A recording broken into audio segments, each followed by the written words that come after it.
Dapat sana ay uuwi na siya ngayon.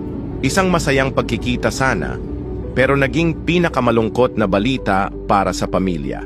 Mula Kuwait siya pumunta Japan, tapos Manila, Cebu, at sumakay ng bus na ilang kilometro na lang mula sa bahay. Malapit na siya, ngunit hindi na siya nakarating. Namatay siya sa bus dahil sa biglaang atake sa puso. Nag-iisa. Naghanda siya ng sorpresa para sa pamilya, dala ang mga regalo sa kanyang maleta, ngunit hindi na niya ito naibigay.